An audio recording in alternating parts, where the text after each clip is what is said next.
नमस्कार बच्चों। आज हम पढ़ेंगे कक्षा 7 का विषय संस्कृत। संस्कृत में हम पढ़ेंगे पाठ 3 को रुकह। को रुकह का मतलब होता है कौन निरोगी। यहाँ पर आपको चित्र दिखाई दे रहा है। चित्र के आधार पर यहाँ पर एक कहानी दे रखी है। यहाँ आपको पहले चित्र के अंदर एक पक्षी दिखाई दे रहा है जो इधर उधर घूम रहा है। तो चलिए शुरू करते हैं। एकः पक्षी अस्ति। अब यहाँ क्या लिखा है? एकः पक्षी अस्ति, एक पक्षी है। सह आकाशे अत्र तत्र गच्छति, वह आकाश में इधर उधर उड़ रहा है। गच्छति का मतलब होना है जाना, पर पक्षी इसलिए मैंने बोला उड़ रहा है।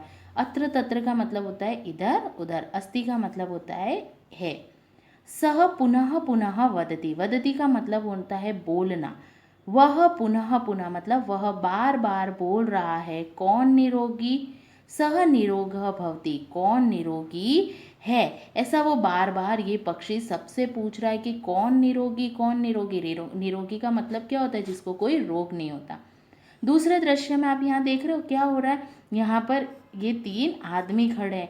ये उनके द्वार पर जाता है, पूछता है तो उसकी हंसी उड़ाते। तो चलिए देखते हैं। पक्षी द्वारम द्वारम अटती, द्वारम द्वारम मतलब दरवाजे दरवाजे पर फिरता है। अटती का मतलब होता है फिरता है। एकम एव प्रश्न पूछती, एक ही प्रश्न पूछता है। एकम मतलब एक, प्रश्न आपको पता ही है, एव का मतलब ही, एक ही प्रश्न पूछता है। जनाः उपहासं कुर्वन्ति, लोग उसका मजाक उड़ाते हैं। देखो लोग क्या करते हैं? उसका मजाक उड़ाते हैं। को अपि उत्तरम न ददाति, को अपि का मतलब होता है कोई भी। तो कोई भी उसे उत्तर नहीं देता था, सब उसका मजाक उड़ाते थे। जब वो बोलता था ना कि कौन निरोगी कौन निरोगी, तो सब उसका क्या करते थे? मजाक उड़ा देते थे। पक्षी निराशः भवति, पक्षी निराश हो गया। पक्षी क्या हो गया? बहुत निराश हो गया। उसके बाद के दृश्य में देखो आपको एक ऋषि दिखाई दे रहे हैं जो तप कर रहे हैं ना। देखा है ना आपने, वन में पहले तप करते थे। सह वनम गच्छति, वह वन में गया। गच्छति का मतलब जाना। वृक्षे उपवसति च, और पेड़ पर बैठ गया। और कहाँ बैठ गया? पेड़ पर। वृक्षस्य अधः वैद्य श्री वांग भट्ट अस्ति, वृक्ष के नीचे। अधः का मतलब क्या होता है? नीचे। तो वृक्ष के नीचे महर्षि वांग भट्ट है। कौन है? वांग भट्ट है। दिखाई दे रहा है ये देखो चित्र में। पक्षी पुनः वदति, पक्षी फिर बोला। पुनः मतलब फिर या बार। को रुकः, को रुकः, कौन निरोगी कौन निरोगी। इति ऐसा। वांग भट्ट शृणोति, शृणोति का मतलब होता है सुनना। वांग भट्ट ने सुना। फिर के बाद के चित्र में देखो ये उनको उत्तर देते हैं ऋषि। सह वदति, अब सह यहाँ पर कौन है बच्चों? सह यहाँ पर कौन है? हमारे ऋषि। तो ऋषि बोलते हैं, वह बोले, हित भूक मित भूक ऋतु भूक इति। हित भूक मतलब जो हितकारी भोजन करता हो, जो हमारे शरीर के लिए हितकारी हो, ऐसा भोजन करने वाला हो। मित भूक योग्य मात्रा में भोजन करने वाला हो। और ऋतु भूक ऋतु के अनुसार भोजन करने वाला हो, वही सही अर्थ में जो हितकारी भोजन करता हो। अतः अस्ति, यह हितकारी भोजन करोति, सही अर्थ में जो हितकारी भोजन करता है। यह मितम भोजनम करोति, जो सही मात्रा में भोजन करता है।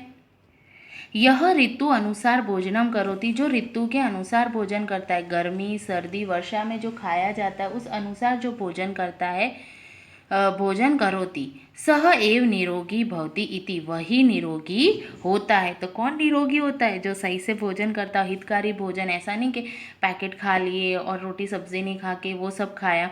तो जो हितकारी भोजन करता हो, ऋतु के अनुसार भोजन करता हो, मितकारी भोजन करता हो, वही।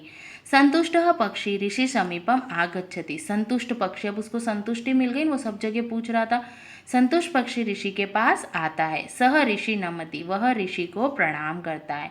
अंतंतरम स्वस्थानम गच्छति, और फिर अपने स्थान पर चला जाता है। फिर क्या जाता है? अपने स्थान पर चला जाता है। अब देखो टिप्पणी में मैं जो आपको बताया वो सारे अर्थ आपको यहाँ पर टिप्पणी में मिलेंगे। तो बच्चों इस पाठ से, इस कहानी से हमें क्या शिक्षा मिली? कि हमें भी ऋतु के अनुसार हमारे हितकारी और जितना हमें योग्य है, जितना हमें भूख लगती है उतना भोजन करना चाहिए। तो हम भी क्या हो जाएंगे? निरोगी रहेंगे। अब देखिए स्वाध्याय है। निम्नलिखित शब्दों का उच्चारण आपको करना है। वैदर्शी, शृणोति, हितभुक, ऋतुभुक, अनंतरम, स्वस्थाने, कोरुक। अब पाठ के विषय वस्तु के आधार पर आपको प्रश्न दिए। देखो, पक्षी किम वदति, पक्षी कह निरोगी वदति, पक्षी वने कुत्र उपविशति, पक्षी वने वृक्षे उपविशति, वृक्षस्य अधः कः अस्ति, वेदर्षि वाग्भट, ऋषि किम वदति, तो ऋषि वदति, ऋषि ने क्या कहा था, तो इसका उत्तर आपको लिखना है सह वदति हित भूकम मित भूकम ऋतु भूकम इति।